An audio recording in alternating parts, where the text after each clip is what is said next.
irmãos, é com muita alegria que eu quero cumprimentar a todos com a paz do Senhor, amém? Eu venho nessa noite alegre, apesar de saber que a tarde foi maçante, o dia foi cansativo.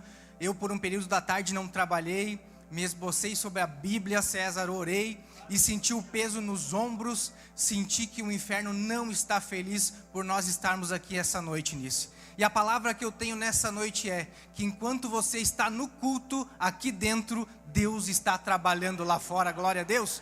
Quero convidar você a se assentar.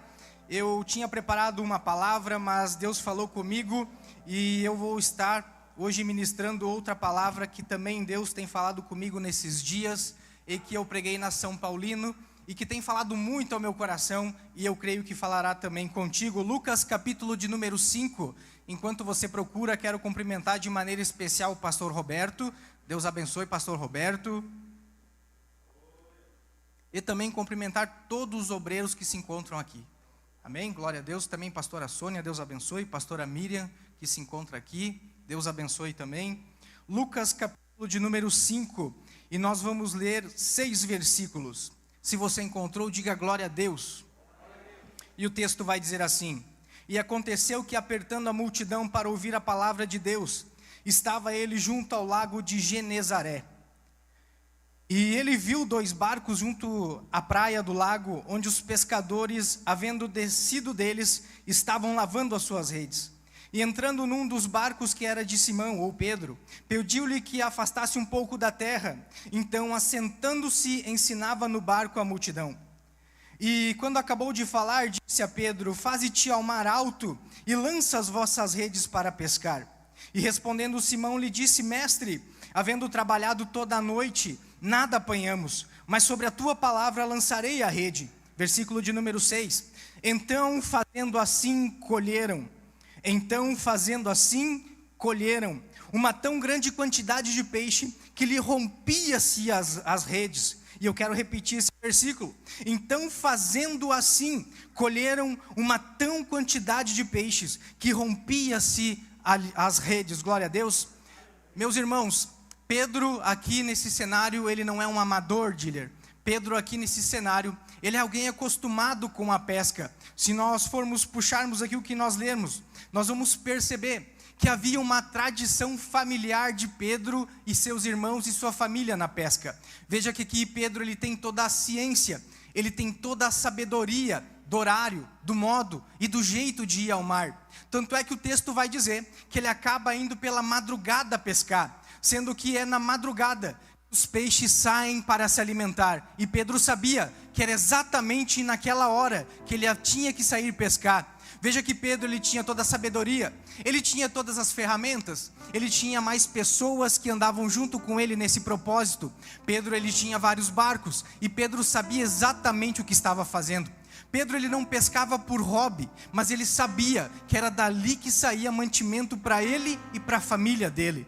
Então veja que Pedro, a história vai contar, que ele sai como uma noite comum pescar, só que aquela noite ela acaba não sendo da maneira como ele esperava. Veja que o texto vai dizer que ele acaba tentando pescar toda a madrugada, mas acaba não pescando nada.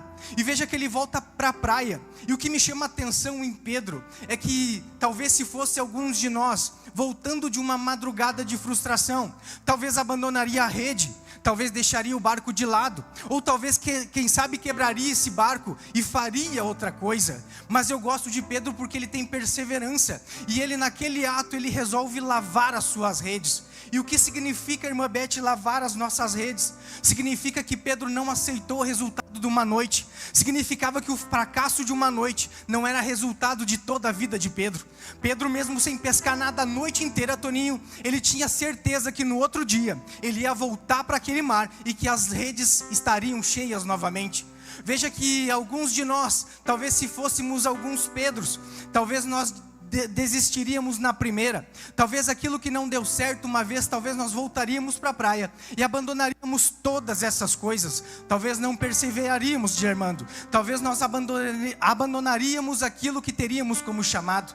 E Pedro ele tem a pesca como um propósito de vida, e ele sabe, e ele tem a ciência da responsabilidade, que uma noite de fracasso não era toda a história, Evandro. Aquilo era apenas um capítulo da história que ele teria com Deus. Veja que se fosse alguns de nós, Fê, talvez aquela coisa que não deu certo nesse momento, talvez aquele negócio que a gente ia fechar, talvez aquele relacionamento que a gente iria se envolver, não deu certo, mas é Deus falando nessa noite, não é porque você veio de uma madrugada frustrada, que todos os dias também serão frustrados para você. Será que você vai abrir mão da sua área sentimental porque um relacionamento não deu certo? Será que você vai abrir mão daquele negócio que talvez no primeiro momento não deu certo, mas que você sabe que você tem a responsabilidade, porque tem mais gente que precisa de você? Pedro, ele tinha esse senso de responsabilidade de saber que se ele desistisse, não seria apenas ele afetado, mas seria toda a sua família.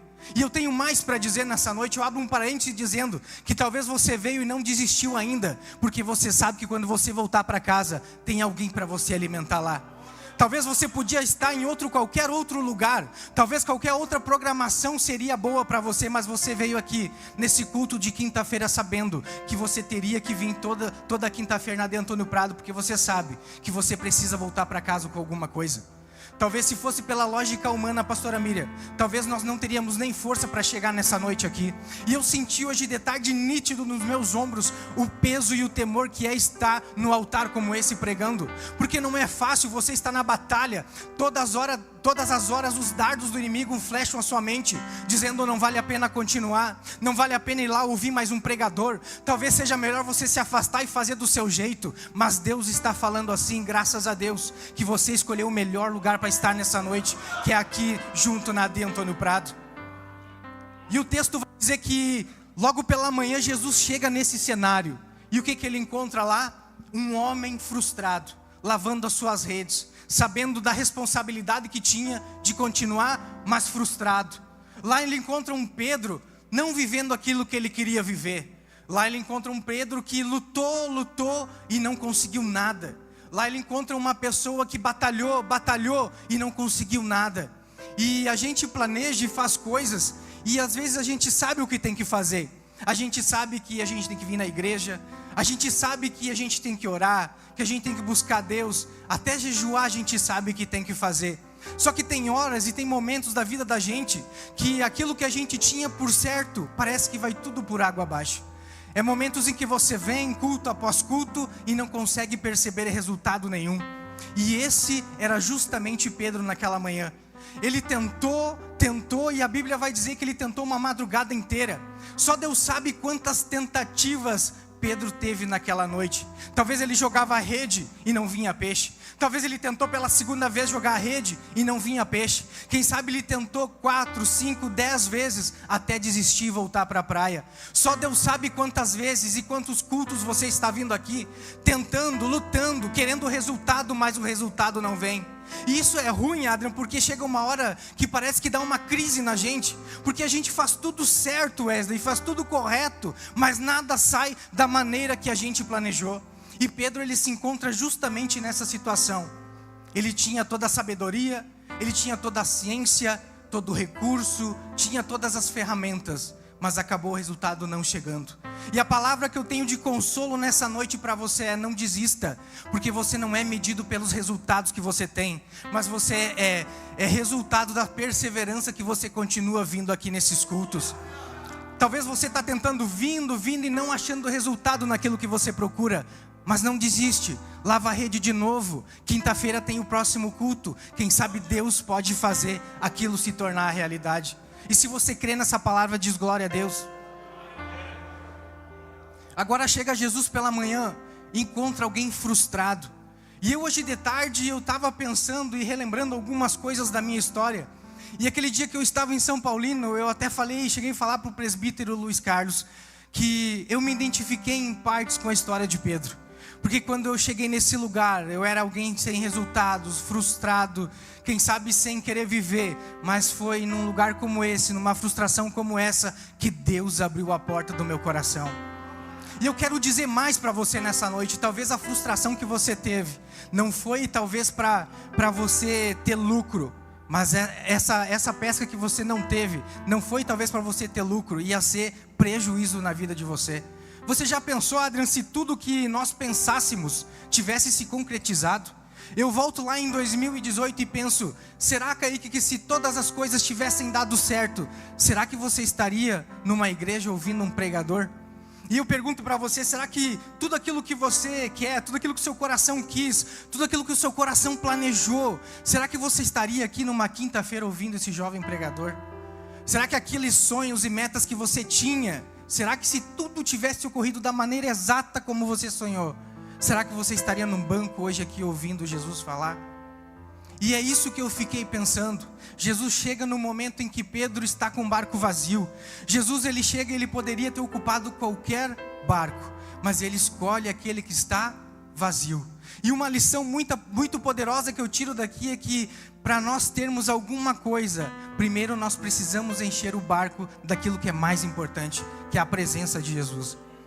Jesus, ele não queria privar Pedro daquilo que ele queria, mas ele sabia que se Pedro tivesse todos os peixes, não haveria espaço para Jesus, e talvez ele não estaria naquela praia, naquela manhã. Então Jesus, ele quer dar uma lição importante para Pedro, dizendo: Pedro, não é que eu não quero te dar aquilo que você quer, mas primeiro você precisa entender que antes de ter aquilo que você quer, você precisa ter aquilo do que você precisa, que é a minha presença. Eu tenho que ser sincero com vocês. Nada adianta, César, nós enchermos o nosso barco das coisas que nós queremos e não daquilo que Jesus quer. Porque vai chegar um dia que tudo isso aqui vai acabar. E nossa maior tragédia, Toninha, é chegar diante de Deus cheio daquilo que Ele não queria. Cheio daquilo que o nosso coração queria e não daquilo que Jesus queria. Jesus queria ensinar para Pedro: Pedro, dá para ter os peixes e dá para me ter no barco. Dá para ser próspero e ter Jesus. Dá para ter aquilo que você quer e ter Jesus no barco. E Pedro, ele passou por esse ensinamento. Só que o que mais me chama a atenção é que quando ele vai ao mar, ele pesca. E Jesus fala assim para ele: Pedro, agora você tem que voltar para aquele lugar onde você veio. E como é difícil nós voltarmos ao lugar da frustração. Como é difícil nós fazermos aquilo que por horas o nosso raciocínio não compreende. Eu vejo que Deus, ele desafia vários homens da Bíblia dizendo: vai lá, volta lá, porque a fé e a obediência, ela não é para nós entendermos. O dia que nós entendermos sobre o que é obedecer sem compreender, nós não estamos preparados para viver o extraordinário de Deus. Pedro está dizendo assim: olha, Jesus, eu já fui lá, eu já falei, eu já tentei e não deu certo. Eu me lembro que há umas 2 quinta-feiras atrás, quando começou o cartãozinho do propósito, e tem 5 espaços, eu preenchi 4, mas quando eu fui preencher o 5º, a minha mão começou a suar, eu comecei a tremer, porque é algo que talvez seja impossível às possibilidades humanas. E naquele então veio na minha mente uma voz soprando: vai tentar de novo, vai fazer de novo, vai querer de novo passar por aquela frustração e não dá certo. E a minha mão por várias vezes, irmão Ademir, tremeu e suou, e eu pensei: será que eu anoto isso? Será que eu não anoto? E era Jesus me dizendo assim: o dia que você quiser viver o extraordinário, você vai ter que aprender a confiar na minha palavra. E eu abro o parêntese para falar para alguém que talvez você tentou na sua força, talvez foi no seu braço, foi naquilo que você tinha disponível e não deu certo. Mas Deus manda lhe dizer que quando você está na presença dEle, é a palavra dEle que fará dar certo. Não é os teus esforços, não é da tua maneira, é da maneira que Jesus quer. Sabe, eu escrevendo por 1 minuto, então eu pensei: não, eu vou romper essa barreira e eu vou escrever, porque a obediência ela não é para ser entendida, ela é para ser obedecida. E Pedro então, ele olha para Jesus e diz: tá bom, eu até vou, mas eu vou sobre a tua palavra. Não é que eu queira voltar lá, não é que eu queira fazer de novo, mas é sobre a tua palavra. E Jesus está dizendo assim: pela tua força não dá certo, mas a partir da minha palavra você vai viver o extraordinário de Deus. E o texto vai dizer, César, que eles vão e eles pescam. Só que o ponto-chave desse texto, e eu li isso aqui, é extraordinário. E se você tiver a Bíblia, você também pode ler. O versículo de número 6 vai dizer assim: então, fazendo assim, colheram.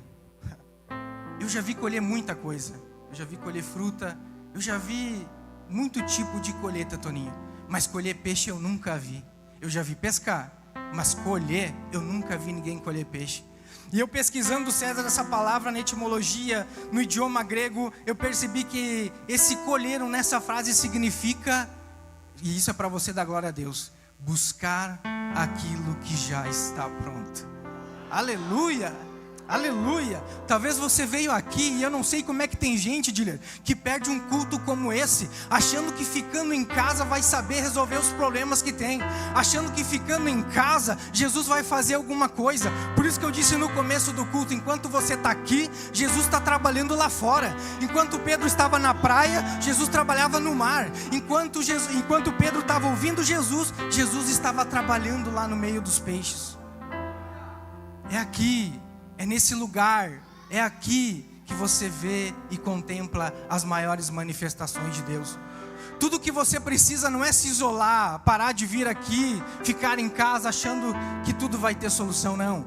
Pedro, ele resolveu ficar na praia ouvindo o mestre, e lá no mar, os peixes já estavam se amontoando para que ele fosse lá e colhesse. Então eu quero declarar sobre a tua vida, você que veio aqui, eu sei que você foi guerreiro, eu sei que você venceu o cansaço, eu sei que você venceu as armadilhas do inimigo, eu sei que o inferno tentou combater a sua mente, dizendo para você não vir, que você está cansado, que não vai valer a pena, mas eu tenho uma palavra de Deus para você, e essa palavra desce do céu para dizer que enquanto você está aqui, tudo aquilo que você não consegue fazer, Jesus está fazendo, tudo aquilo que você não consegue alcançar, Jesus está alcançando, tudo aquilo que você não consegue pegar, Jesus já está pondo lá, já está preparado, já está pronto. Tudo aquilo que você precisa lá fora está preparado, está pronto. Recebe essa palavra. Tudo que você deseja está lá fora, e Jesus está preparando tudo. Quando nós sairmos daqui, você não vai precisar se esforçar para nada. Você vai sair e vai começar a colher. Você vai sair e vai começar a colher porque você escolheu vir aqui no culto, ouvir uma palavra de Deus essa noite. Glória a Deus. Agora, Pedro volta da praia. E outro versículo que me chamou muita atenção foi que quando ele voltou para a praia, ele caiu aos pés de Jesus. E ele disse: meu Deus, quem que é esse que uma palavra numa manhã faz mudar toda uma trajetória de frustração? Quem é esse que faz o mar se mover, os peixes se amontoar e tirar aquele dia que era de frustração para um dia de vitória? Ele se prostra e diz: eu sou pecador, eu não mereço. Mas aí vem um convite de Jesus, aí vem a proposta de Jesus. E outra coisa que me chamou a atenção foi os últimos versículos, que diz assim, o versículo 10 e o versículo 11 diz assim: e de igual modo também de Tiago e João, filhos de Zebedeu, que eram companheiros de Simão. E Jesus disse a Pedro: não temas, de agora em diante serás pescador de homens. E levando os barcos para a terra, deixaram tudo e os seguiram. Sabe, a gente tem esse versículo como algo missionário, e é de fato que Pedro saiu e foi às missões com Jesus. Só que Deus me fez refletir melhor essa palavra, e eu consegui achar mais uma outra coisa extraordinária. Eu fiquei pensando, César, por que Jesus convida Pedro para sair com ele, se agora as redes estão cheias, se os barcos estão cheios? Por que Jesus convida Pedro para ir com ele, sendo que ele não vai desfrutar de nenhum peixe daquela pescaria? E Deus me fez entender que Jesus chamou Pedro para viver algo sobrenatural, para viver algo mais do que ele estava acostumado a buscar. Talvez Pedro buscava uma rede cheia de peixe, mas Jesus está dizendo assim: vem comigo que eu vou te mostrar algo muito mais importante que a provisão. Vem comigo que eu vou te mostrar algo muito mais importante do que uma rede de peixes, que é a minha presença. Eu quero convidar você a se colocar de pé. Talvez nós entramos aqui preocupados com a provisão, com o sustento diário, talvez preocupados em milagre, talvez preocupados em Jesus agir, mas Jesus está dizendo assim: isso aí que eu posso fazer é nada, mas eu quero que você viva algo maior, eu quero que você viva algo extraordinário. Eu não quero que você fique a tua vida inteira buscando algo ordinário, eu quero que você venha nessa jornada para ver algo extraordinário comigo. Eu sei que dezembro já está aí, é final do ano, e talvez você tentou o ano inteiro. Talvez foi pela força do seu braço, pelo seu talento, talvez foi pelos seus recursos, ou talvez por tudo que você sabia, mas não adiantou. Talvez a sua madrugada de frustração tenha durado um mês, 2 meses, 3 meses ou quem sabe o ano todo, mas ainda dá tempo de Deus fazer algo extraordinário na tua vida. Ainda dá tempo de Deus operar algo nesse final do ano que você não esperava pelo ano inteiro. E a minha oração vai ser simples, mas eu quero orar por você. Eu quero orar por você que crê que Deus tem algo mais poderoso na sua vida. Eu quero orar por você que crê que Deus tem algo mais do que uma simples provisão. Ele tem uma vida extraordinária para você. Eu sei que nessas horas o diabo, o inferno vai fazer de tudo para você ficar no seu lugar, não se mexer e talvez nem crer nessa palavra. Mas eu estou te dando garantia que Deus pode fazer em 30 dias o que Ele não fez em 11 meses. E eu quero orar por você. Se você quiser uma oração, se você quiser orar junto comigo, eu vou estar orando por você também. Mas não fique no seu lugar. Se você crê nessa palavra, venha para frente. Não fique no seu lugar, não perca a oportunidade. Deus está dizendo que Ele tem algo mais poderoso, Ele tem algo melhor. Você não vai viver simplesmente pelas coisas normais, mas você vai viver pelo sobrenatural de Deus. E eu vou orar por você e pela sua família. Feche os seus olhos, Pai. Nós oramos mais uma vez aqui nesse lugar, declarando sobre os teus filhos a tua bênção, a tua graça. Eu sei, ó Deus, que o dia foi cansativo, que o dia foi maçante e que há muitas flechas, armadilhas preparadas pelo inimigo. Mas eu quero declarar aqui sobre os teus filhos, sobre as tuas filhas, que os milagres que não foram vividos durante o ano vão ser vividos nesses últimos 30 dias. Eu creio, eu estou debaixo da graça e da unção para dizer que o mundo espiritual se move nesse momento. E aquilo que parecia impossível, aquilo que parecia improvável, para Jesus não é nada. E Jesus vai cumprir, e Jesus vai fazer infinitamente mais do que nós pedimos ou pensamos. O que os nossos ouvidos não ouviram, o que os nossos olhos não viram, é o que o Senhor tem preparado para os teus filhos, Senhor. Eu oro abençoando, Senhor, e declarando sobre eles uma porção dobrada do teu Espírito, uma porção dobrada da tua unção. Ó Deus, nós sabemos que nós só avançaremos se tivermos a tua presença. Ó Deus, eu oro para que o Espírito Santo faça com que nós nos posicionemos e avancemos em direção a tudo aquilo quanto o Senhor tem nos prometido. Eu declaro, Senhor, os teus filhos abençoados e abençoadas no nome de Jesus. E se você pode, louve o nome de Jesus. Ó glória a Deus, aleluia.